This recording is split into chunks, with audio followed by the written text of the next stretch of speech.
तो 2 कौड़ी के नेता इसकी माँ की आग 100 करोड़ में बिक रहे हैं और इनको जिताने वाली जनता इसकी बहन की आग भाई साहब 5 किलो गेहूं और 1 किलो चने में मगन मस्त है। अरे सालों को तो तुम्हें क्यों नहीं समझ आता कि बिना बीवी वाले लोगों को कोई मकान किराए पे नहीं देता, तुमने पूरा देश दे दिया। क्यों तुम्हारी ऐसी जिंदगी पे एक चाय 2 समोसा बीजेपी तेरा क्या भरोसा, ऐसे नारों का ही शोर है क्योंकि चौकीदारी चोर है और जिनको बुरा लगे इनकी माँ की आग वो सबसे बड़ा हरामखोर है।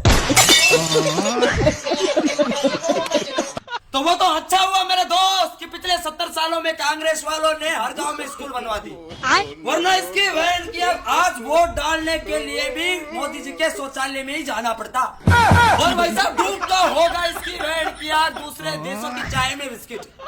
हमारे इस भारत देश में तो इसकी माँ की आग चाय बनाने वाले ने ही पूरा देश डुबो दिया। तो कभी तुम्हें पूछ लिया जाए कि आजाद भारत के इतिहास में पहली बार संसद भवन को छोड़कर पिछले वाले दरवाजे से भागने वाला प्रधानमंत्री कौन है, तो सीधा बोलना इसकी माँ की आग नरेंद्र मोदी। ऐसा अगले का पता ही नहीं चला इसकी बहन की आग 1 घंटे में दिल्ली छोड़कर सीधा मुंबई पहुंच गया। तो मेरा मौसम विभाग वालों से हाथ जोड़ के रिक्वेस्ट है कि ये जो बादल दिख रहे हैं इनको जब चाहे जैसे चाहे जहाँ चाहे बरसने दे, ये बार बार रेड अलर्ट जारी करके इनका खोपड़ा खराब ना करे, इनकी गांड में उंगली ना करे। हर 10 मिनट में अगले 3 घंटों में डिडवाड़ा को चमन करौली सवाई माधोपुर में भारी बरसात और ओलेबारी की गिरावट और 100 की स्पीड में आंधी तूफान। साले तुम ऐसे अलर्ट देते हो जैसे कि इनके वहाँ क्या इन बादलों से तुम युद्ध लड़ने की तैयारी कर रहे हो।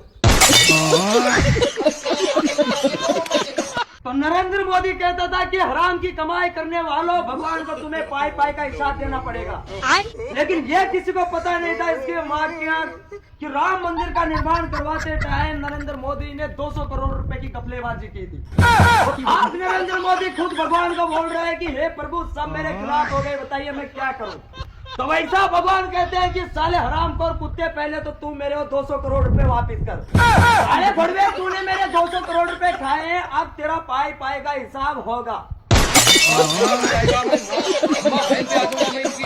तो भगवान मेरी परीक्षा इतनी शिद्दत से ले रहे हैं भाई साहब जैसे कि आगे चलकर मुझे इस ब्रह्मांड का नया मैनेजर घोषित करेंगे। चला इसमें हाथों से कर्म करे तो कांड हो जाता है।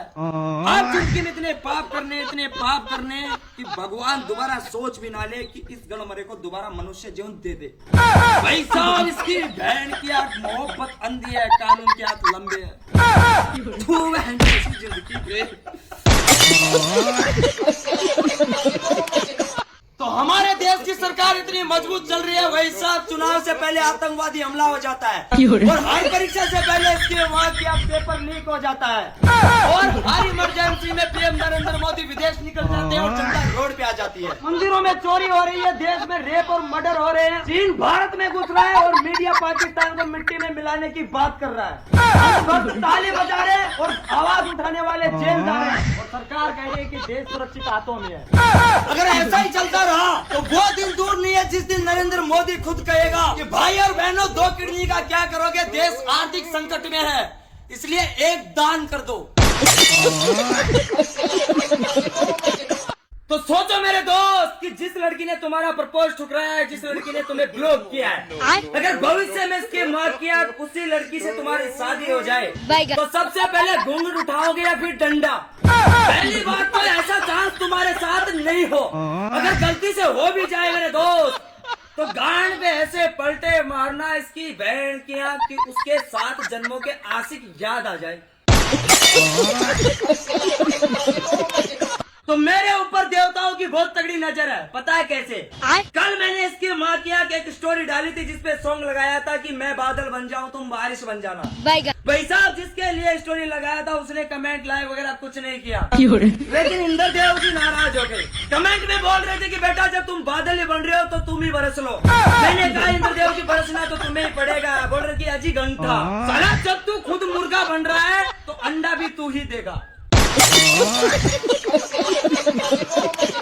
तो शादी विवाह करो, बहुत अच्छी बात है, लेकिन इसकी माँ की इंस्टा फेसबुक की स्टोरी पे बीवी के साथ में फोटो चिपका कर हमारी गांड जलाने के लिए जो तुम स्टोरी डालते हो, ये अच्छी बात नहीं है। अरे तुम्हें क्यों नहीं समझ आता हमारे सिंगल लोगों का दुख है? भाई साहब, इसकी माँ क्या तुम्हारी स्टोरी को देखकर हमारी आत्मा रोती है। तो ब्रेकअप के बाद सैड स्टोरी डालने का मतलब क्या होता है? भाई साहब, इसकी माँ क्या ब्रेकअप के बाद सैड स्टोरी डालने का मतलब ये होता है कि वैकेंसी खाली है, लड़कियां उसमें फॉर्म भर सकती है, और पहले आओ पहले पाओ ऑफर सिर्फ 24 घंटे का।